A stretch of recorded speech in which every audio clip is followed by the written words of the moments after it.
All right, Ronan MMA, welcome back to the channel. Now, ever since UFC 300 ended on Saturday night, I have heard a whole host of people making a whole host of excuses on behalf of Jamahal Hill, okay? And I think that that point needs to be made crystal clear, that I have not heard a single excuse actually come from Jamahal Hill's mouth, nor his Twitter, okay? These are all either fans of Jamahal Hill's, or in the case that we are going to cover today, people like Daniel Cormier, people like Chael Sonnen, people like Henry Cejudo making excuses for him, right? I can wave off the fans as whatever, they're upset that their fighters lost, okay? Henry Cejudo, not many people take him all that seriously. Chael Sonnen, much the same, but in my opinion, Daniel Cormier is kind of a thought leader, at the very least, to the more casual fan base. I feel like a lot of people trust his input, and what he says will be echoed throughout the fan base at large. And I actually think that this is damaging to Jamahal Hill's career, and I want to go over that in today's video. So there are fighters that their fan base absolutely ruins it for them to become any bigger or to gain any more popularity. I would argue that a vast majority of the Dagestani fighters that people don't like, it's in large part because of their fan base. Okay, now if you criticize Islam Makhachev, Khabib Nurmagomedov, or anything, even in the most friendly way possible, you get labeled an Islamophobe. There are other fan bases that will call you racist and the like, just simply for having a small criticism, okay? And I feel like this could potentially happen here when you have a massive chunk of the fan base making bullshit fucking excuses for one fighter.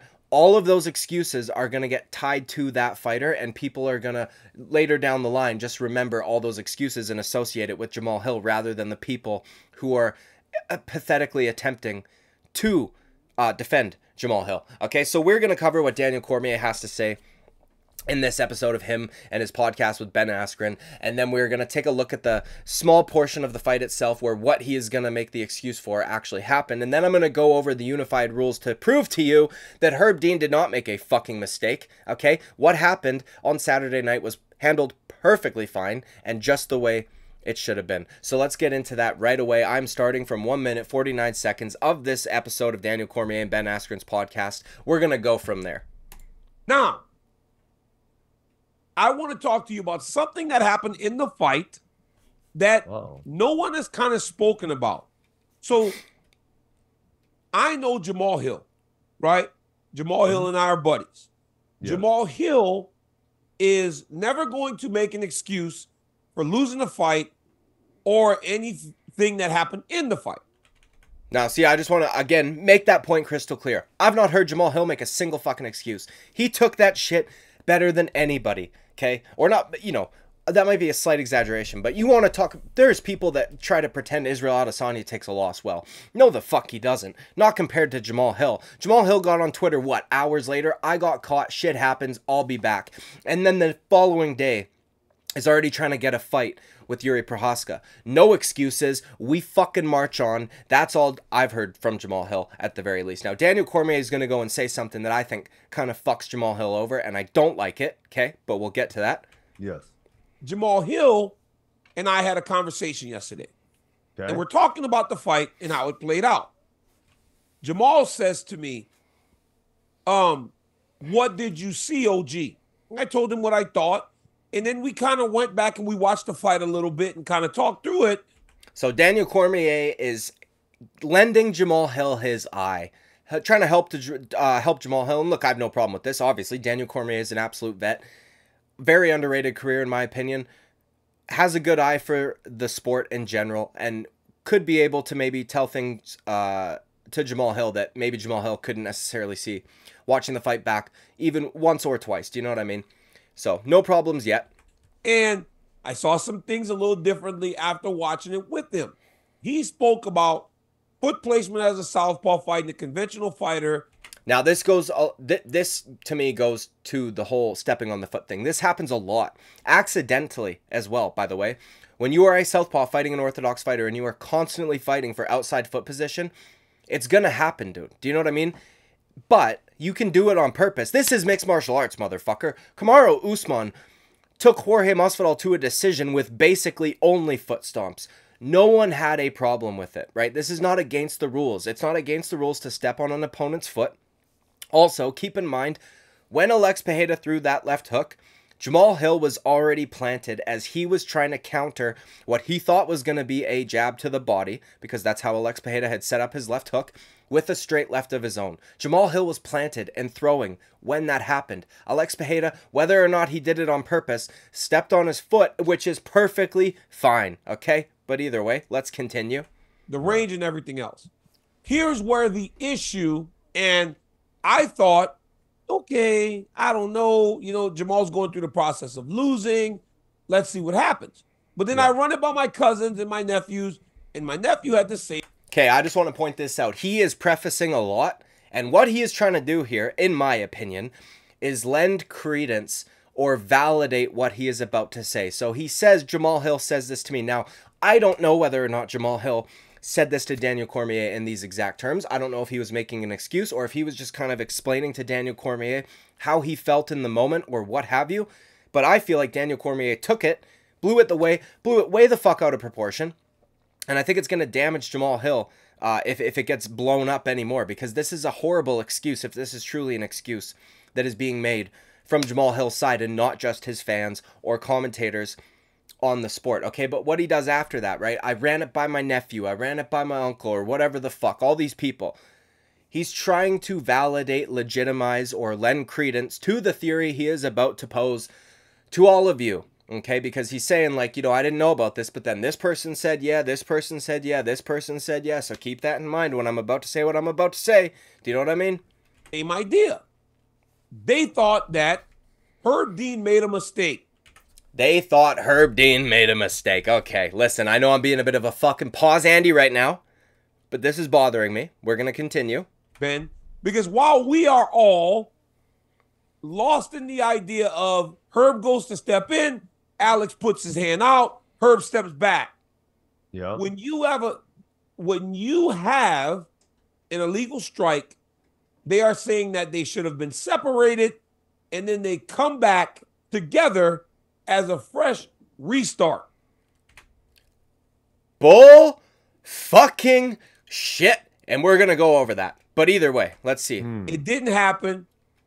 Very short time later, Alex landed the shot that put Jamahal down. Seconds. And knocked him out. I mean, seconds after what should have been a restart. Seconds after what should have been a restart. Okay, this is what Daniel Cormier is claiming, is that after Jamahal Hill landed the low blow on Alex Pereira, Herb Dean should have completely separated them. You go to a neutral corner, you go to a neutral corner. If you're good, fine, I'll clap you back in, and that'll be that. Okay, this is absolute fucking horseshit, and I just want to say this right now before I even go over the rules. If this were to happen to a wrestler who was in top position, and as a matter of fact it has, and Daniel Cormier hates it, and he calls it out every fucking time, because you know what? When somebody does do that, if you are on bottom position and you foul, rather either a glove grab, cage grab, whatever the fuck, we have seen referees separate them and then restart them on the feet. It's like, why? You just punished the guy that didn't foul, the guy that was in an advantageous position. Daniel Cormier would lose his fucking mind. Okay? I'm pretty sure this happened with, correct me if I'm wrong, Davy Grant and Rafael Sunsao. Right, and then Sunsao ended up getting finished immediately after. Davy Grant had fouled. Sunsao was in a good position. They separated them, reset. Davy Grant ends up getting the finish, and Eric Nixick and everybody was going fucking ballistic because the Sunsao had just been screwed over. Now look, it was seconds after. Okay, I will grant that, but I just want to go over this briefly. I've got it in quarter speed. Keep in mind, because what I'm going to show you lines up perfectly with the actual rules of mixed martial arts and how, as a referee, you are supposed to handle a foul. So I'm going to show you this for context. Then we're going to read the rules, and I will prove to you that Herb Dean made no mistake. There was no foul play here. None of that shit. Everything that should have happened, happened. Okay, I'm going to press play. I'll probably pause it a little bit because I do not want to get a copyright, but regardless. Okay, here's the low blow. 1:59 on the clock. Right? Now the clock runs for a few seconds before Herb Dean. Herb Dean calls time. You see his hands go up. Time. Okay? Which is why in a second you're going to see the clock stop at 1:57 on the clock. Alex Pereira goes to acknowledge the fact that he got hit in the cup. Jamahal Hill puts a thumbs up because he can tell already from the way Alex Pereira's body language is, the fact that he's trying to continue fighting. He's probably fine. Jamahal Hill's like, hey, fuck, bro, I caught you in the cup. You good? And Alex Pereira goes, nope, I'm good, right? Herb Dean has already called time. Clock is stopped at 1:57. Alex Pereira says, I'm good. Herb Dean, we've all seen it, right? The clock is still stopped, just for reference, right? Okay, fine. Herb Dean claps him back in. What do? They touch gloves. And then what do? They've reset. This is a reset. This was a reset, okay? Then they continue on. Jamahal Hill is not distracted. He is not off looking over there. He is not standing straight, right? His stance is still the same. He looks exactly how he was throughout the entirety of the fight. They touched gloves, dude, right? They got clapped back in. And then it happens 3 seconds later is when it happens. Now, a lot of people are, look at this. Jamahal Hill is planted throwing a punch. How distracted do you have to be to try and counter a body jab and almost succeed, by the way, right? Almost succeed. So I'm not understanding this whatsoever. And I'm going to go over the rules right now to prove to you that this excuse coming from, I don't care who the fuck it is, right? I'm not trying to be disrespectful towards Jamahal Hill. If he's making this excuse, I still think it's bullshit, right? Daniel Cormier, I think it's bullshit. Chael Sonnen, I think it's fucking bullshit. Henry Cejudo's making completely different excuses. But every time I see this excuse, it drives me more and more crazy. But I was willing to ignore it when it was just the fan base, when it was just Jamahal Hill fans, or at the very least, I don't know that they're Jamahal Hill fans per se. I think they are fans of a certain aspect of Jamahal Hill. But regardless, now I'm going to pull up the rules of mixed martial arts and show you and read to you why this was perfectly fine. Now I'm going to move that just right there. Foul procedures, okay? Move it over here. If a foul is committed, the referee shall call time. We saw Herb Dean call time. We saw the clock stop. No harm, no foul, okay? Number 2, check the fouled mixed martial artist condition and safety, which he absolutely did. He went up. Alex Pereira let him know, I'm fucking fine, dude, right? That's what this was. I'm fine. That was Herb Dean checking on Alex Pereira, making sure that he didn't need a timeout because of the cup shot. All good, Herb.